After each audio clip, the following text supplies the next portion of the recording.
Muy bien, señores, en este video vamos a ver cómo calcular el dominio y el rango de una función.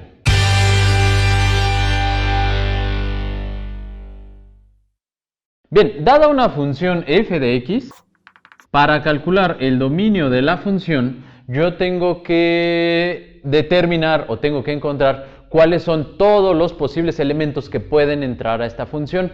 Y entonces más bien la lógica para poderlo calcular sería al revés. ¿Cuáles son los elementos que no pudieran entrar a la función? Y estos elementos los vamos a encontrar cuando ubiquemos divisiones entre 0, cuando tengamos raíces de números negativos y también cuando tengamos tangente de 90 o múltiplos de 90. En esos casos no vamos a poder calcular estos elementos porque todos estos son indeterminaciones. Y las más utilizadas son estas dos. También podríamos tener otros casos, por ejemplo, el logaritmo natural. Si tuvieras una función con logaritmo natural, el logaritmo natural no se puede calcular para números negativos. El logaritmo natural siempre es de números positivos y entonces quitas todos los elementos que hagan negativo la parte del logaritmo natural, y así lo que se busca para el dominio es encontrar cuáles son las operaciones que se indeterminan y esas no las quieres dentro de tu dominio.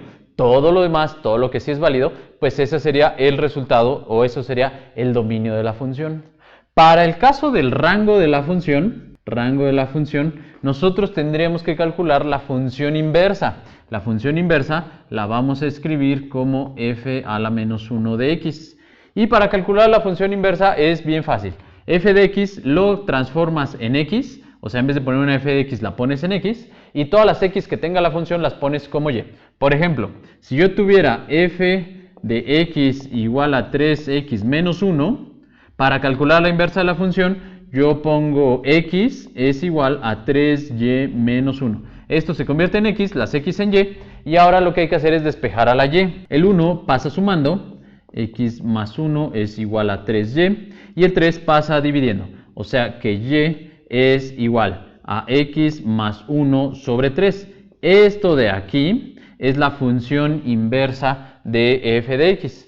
Ahora, ya que calculaste tu función inversa, pues calculas el dominio de la inversa, y el dominio de la inversa va a ser el rango de la original. O sea, el rango de la función f es igual al dominio de la función inversa. Entonces tienes que calcular primero tu inversa, luego calculas el dominio de esa inversa y eso va a ser el rango de la original. Por lo tanto, si entendemos dominio, evidentemente vas a poder calcular rango porque nada más calculas la inversa y a eso le sacas también el dominio. Para dominio y rango hay que calcular pues dos veces dominio. Uno para el dominio y otro para el rango, pero aplicándolo a la inversa o a la función inversa.